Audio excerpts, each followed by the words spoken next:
Hello, thank you so much for tuning in to CAN TV. My name is Estrella Vargas, and I am a proud employee here at CAN TV. Today I have the honor of interviewing Julie Collier Sanders, the Executive Director of the Hope Technology and Education Center. Thank you so much, Julie, for joining me today. Absolutely. Thank you so much for having me here. So today we're going to discuss just the overall history and the programs that Hope TEC, for short, that they provide to the constituents here in Chicago. Can you tell us a little bit more about the history of Hope TEC? Absolutely. Hope Technology and Education Center was basically developed through a conversation. It was a conversation between Reverend Leslie Sanders, who is the senior pastor at Hope Presbyterian Church located in the Inglewood community. And not only is he a pastor, but he's also a civic leader, not just in Inglewood, but throughout the Chicagoland area. So he had a discussion with a North America executive who they talked about the needs of the community. What do we need here in the community? And it was at the same time where I was part of the downturn in the economy in 2009 where I was laid off from IBM after being there for 13 years. And so now I wasn't really sure what the new chapter in my life was until I was approached by Reverend Sanders to ask me if I would want to be a part of a technology center. He would appoint me as the executive director. And that's pretty much where it was birthed. So with that idea, what we did, we formed the organization, did the paperwork to become a nonprofit 501c3. We became official in September of 2010, but we still didn't have any funding to get started. So Reverend Sanders continued to pursue various avenues to raise the funding so that we could begin operation. And in 2011, October 2011, we started the Hope Technology and Education Center operations. During that time, I was building the curriculum. I began my first class with 6 students. And it was basically people from the church as well as within the community who were familiar with the organization and knew what we were doing to get started. That's pretty much how we got started to get moving. But once we did launch in 2011, I was a Hope Technology employee. And coming from IBM with a high level of training and certifications, and my background was very diverse in regards to the various applications that I support and things of that nature. So needed to get sufficient salary for what I was skilled to do.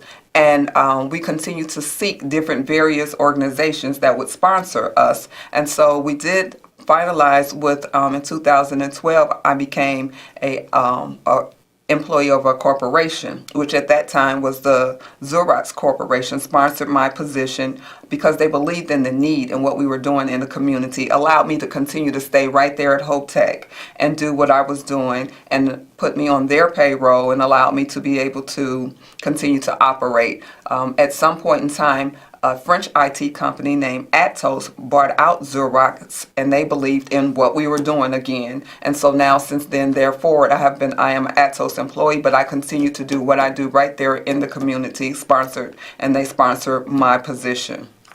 And that's pretty much how we've been able to survive. We don't currently have any federal funding or anything like that. We have annual fundraisers, and basically, other than that, we continue to operate based off of what people just are familiar with our program, and they help to give to support it.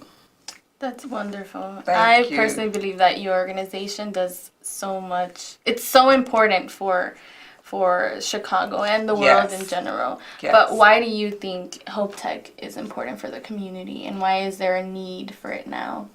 I believe that Hope Tech is needed for the community because there is a lot of good training facilities located right in our downtown Chicago. There's a lot of places where you can go. The training expenses may be very high, but how about having that same high level of training right in our community, somewhere where we can go be comfortable, somewhere where we can go and learn, somewhere in the neighborhood where others can come and they can feel the comfort of being in their own community and having such a valuable asset right there. I think it's very important that we exist where we are to be able to provide what we can.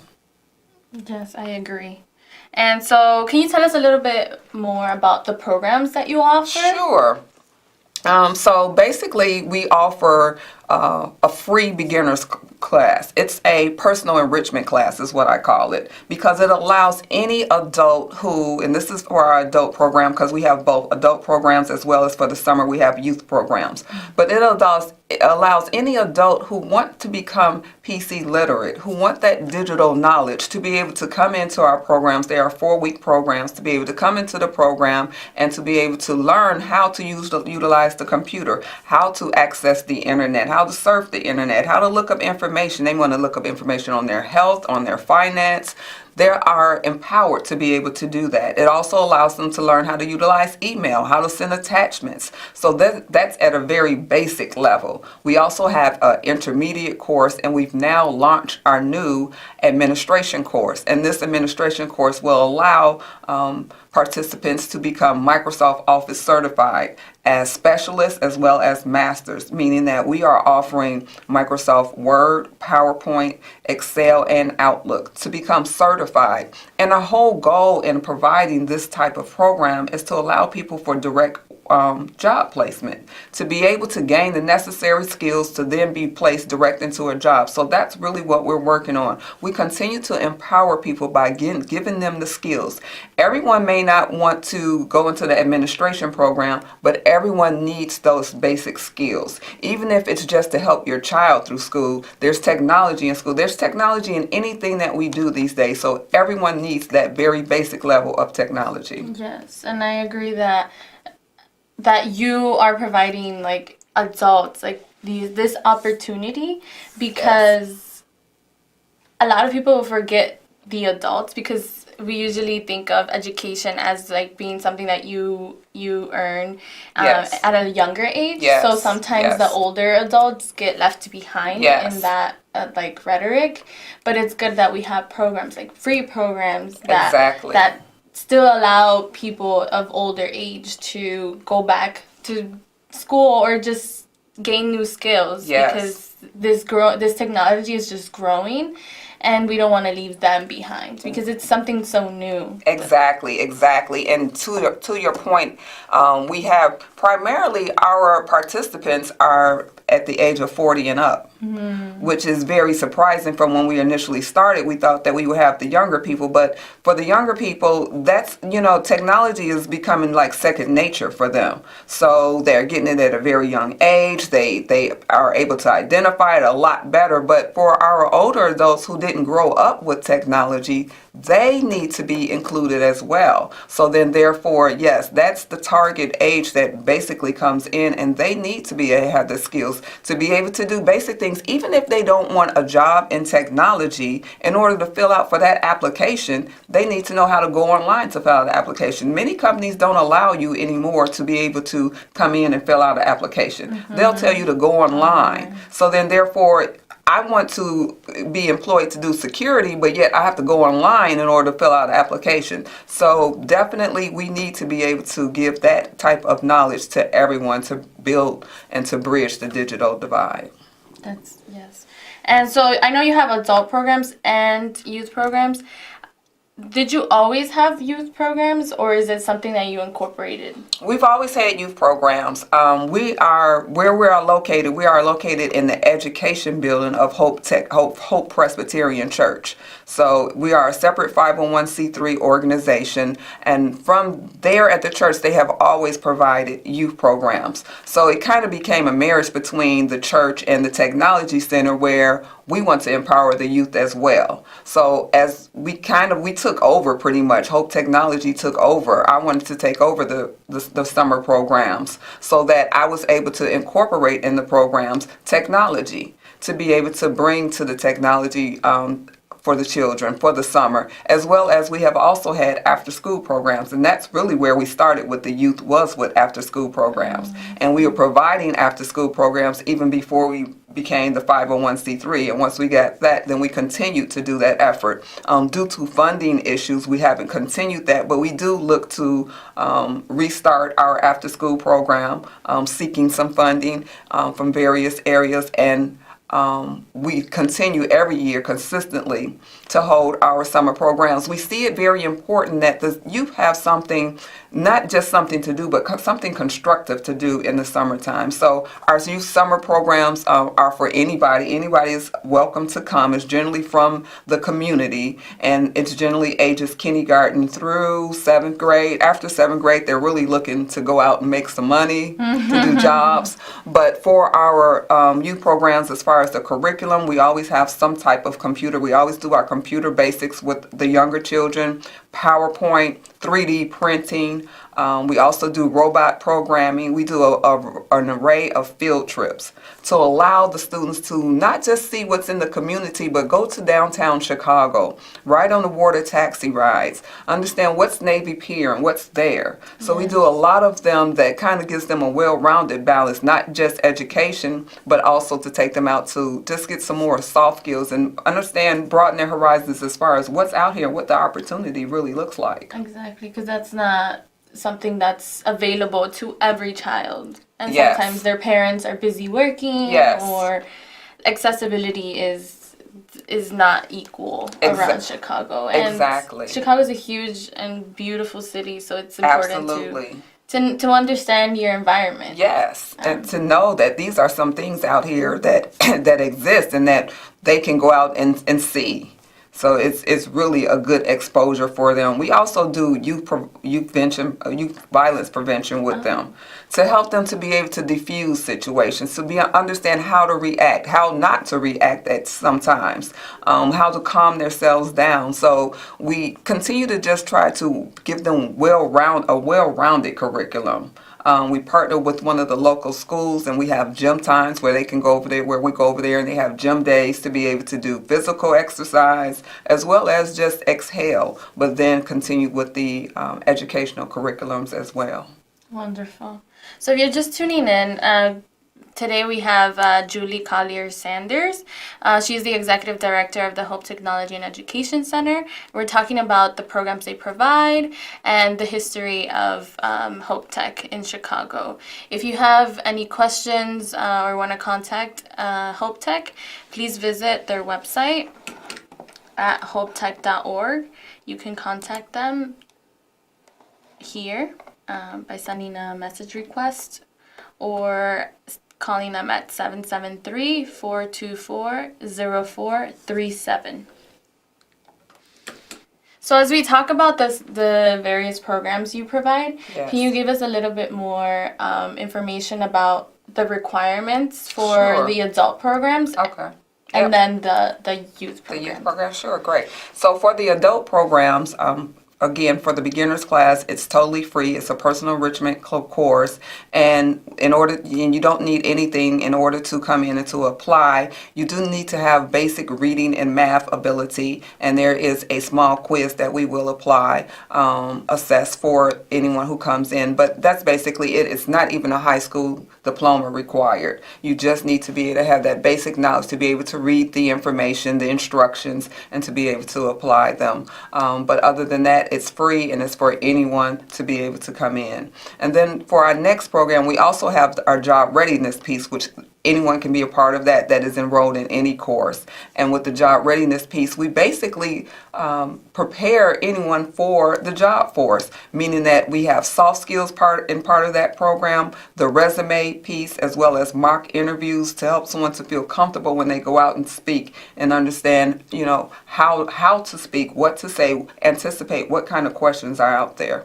So those are the two parts. As far as our new administration program, we're looking for students who already have some background in administration, whether they had some basic clerical, maybe they had customer service job, and also have some very basic knowledge with the computers, so that now we're able to treat it as a building block and build on what they know already and take them into an intermediate level where they're able to gain some application skills as far as the knowledge of knowing Microsoft Office products, as far as Word, PowerPoint, Excel, and then moving on to the other to certification. But again, for that, the prerequisite is that you do have a very basic background. It doesn't have to be extensive. And again, you just need to be an adult, no age requirement.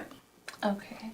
And for the youth? For the youth, it's open. For the youth, it's anyone kindergarten through whatever. Basically, we go up to about 7th grade. After 7th grade, it kind of differs because people don't necessarily at that age want to be there with all of the children, and they're looking for opportunities for employment. And one of the things that we do for people who are older, our threshold, is that we'll point them to various programs that offer work employment. And for teens 16 to 24, we work with them to get them employed. We take on a number of teens for the summer to train them, to mentor them, so that they are able to work there with us at Hope TEC with our youth summer program. So not only do we have the younger children, but we also have the youth where they're able to help to mentor, to work with the young children. And again, for that, there is no prerequisite. We don't look for teens who already have work histories or anything like that. We just look for people who want to work and have the desire to work, and we hire as many teens as possible. Okay, perfect. And all of these programs, are they in English, or do you provide any programs in another language? Currently, all of our programs are in English, but as we continue to grow, as I know that we will look to be able to provide some Spanish courses and to be able to have bilingual instructors to be able to help us to spread our knowledge and our message even more. Perfect. And so can you give us a little timeline on deadlines, when applications open, and when do classes run throughout the year? Sure, absolutely. So as far as the courses, the adult program, we run the adult program pretty much with the school year. It's a good way to keep up with it. We basically run from September to June throughout the year with the adult program. And then we stop the adult program and start the youth program, which runs about 6 weeks in the youth program and is July and August, between those two months. And we designed it that way so that we're able to serve both the adults and the children. As we continue to grow, as our facility continues to grow, I do look for us to be able to provide both year-round. As I talked about, I look for the funding that we'll gain to be able to do the after-school programs, to be able to have the children there again, as well as for the adults, I look for space to be able to provide that program simultaneous with the youth. But currently today, it's year-round, the school year for the adults. So while the children are in school, then the adults can be in our classes, and then for the summer we want to have a place for the children to go. As far as the frequency of our classes, for our beginners classes, the free enrichment classes, those generally run every 4 weeks. We have breaks periodically in between. Anyone can come in and apply to enroll in a course any day, Monday through Thursday from 9 until 1 o'clock. So they can come in and apply to be into the course. And once they come in and apply, they basically fill out an application and take a short assessment, and they are automatically enrolled at that time. They go through the orientation where they are given the information. One of the things that we're really strict about is the commitment, the agreement. It is a 8-day agreement. It's 4 weeks. It's 2 days a week from 9 until 1:30. This on the beginners classes on Mondays and Thursdays. And we ask people that if you are going to commit to this is free service to you, but somebody's paying for it. We need you to commit to this program. We need you to be here every day. And if you are not here every day, you are allowed to miss 1 day. Outside of that, there are consequences. You may be dismissed from the program.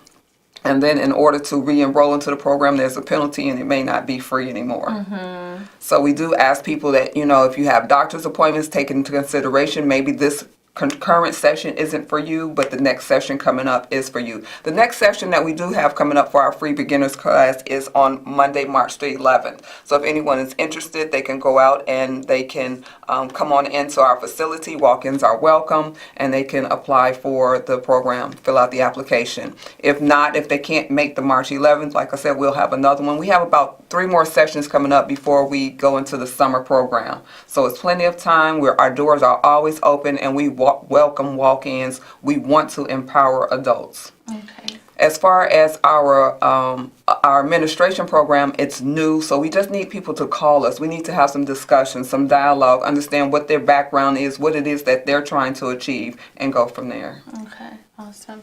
So just again, you're located at 1354 West 61st Street, Chicago, Illinois 60636. So if you're interested in applying or want to learn more, you can visit them Yes. at your facility or call them at 773-424-0437. So you said that the programs run from 9 to 1:30 p.m. Do you have any afternoon or evening classes for people? Yeah, currently we do not. And again, that is something that we look to expand to do. A lot of times people are interested in Hope Tech and they want to come to, especially now with this administrative, and they've always asked, as far as because we've provided our intermediate level, that they want to be able to come and join in on the classes. However, our primary goal is to reach people who are not employed, who are trying to get employed. So then therefore, sometimes people who are underemployed, they work in the afternoon or they work in the evening. So then they're still able to come in to benefit from the program. But at some point, we will expand to additional hours, evening, afternoon hours. Okay, awesome. And so do you have like any other upcoming events happening? Yes. Here's what happens is that with our adult program, it's open to adults, male and female. But however, we have about 90% female is our population. Oh. So with that, one of the things that we decided to do last year is to begin to have women conferences. And so we now are having our second women's conference. It's titled Purses with Power, and it is for all women of all walks of life. The program itself is designed for our former students, our current students, and others to be able to come in. It gives them a platform to be able to tell their success story, to tell what they've done. We also bring in speakers. We have dynamic speakers coming in this year to be able to talk about from a professional level, whether they're an entrepreneur or they're in corporate or what they're doing, to be able to explain, this is what we're doing, this is some of the things that we have, the paths that we have traveled. And it also empowers them to be able to hurdle their roadblocks and to be able to expand their psychological wings and be able to soar, to do what they are empowered to be able to do. So this is a good networking job, momentum gaining opportunity for everyone. Wonderful. Yeah, I see it on your website. It's going to be Saturday, April 27th, Purses with Power. So do you have to have like been on a program to come to this conference, or can only women go? Only women, Okay. because it is a women's empowerment. Okay. And again, because of our participants are 90% women is the reason why we decided to do it for women. But all women are invited to come. We also provide a laptop essay contest with part of this. Oh, wow. Whereas, again, any participant who is registered is able to apply, and basically they write an essay to say, why would this laptop empower me? What would this allow me to now do? How will this take me to the next level in my life if I was able to win this laptop? And there at the conference, we actually announce the winner and provide them with the laptop. Awesome. Yes, it's a great time. It's a great time for empowerment. It's a great time for networking. It's a great time for women gaining together and growing in momentum. Awesome. So why do you think there's more women who go to these programs rather than men?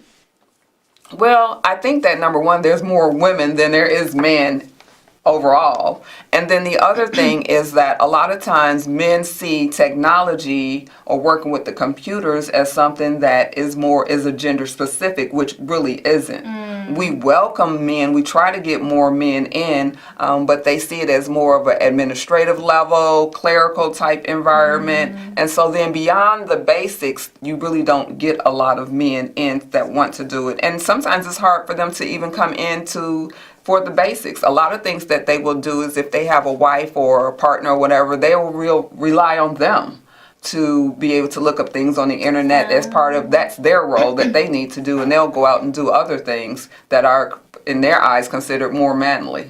Okay.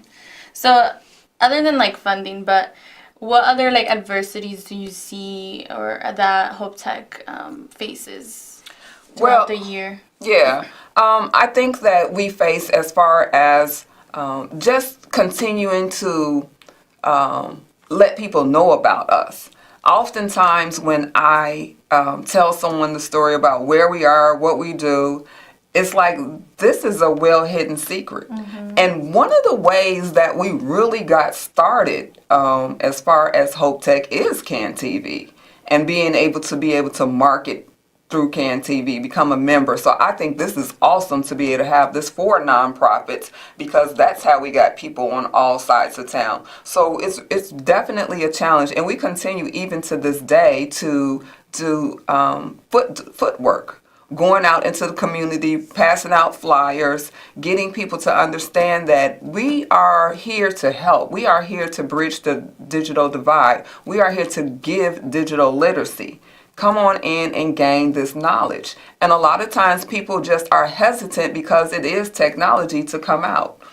But as we continue to grow, we will continue to spread the word and continue to get more people in. And CAN TV is here for it. And Thank you. Want to continue giving you this platform. And you've been doing a great job, yes. Awesome. I'm glad to hear. So as we're winding down on the show, is there anything you want to tell the viewers or anything you didn't get to speak about in regards to Hope Tech and the future? Yes. A couple of things. One other thing is we also partner with Catholic Charities, who we provide, they have a senior program.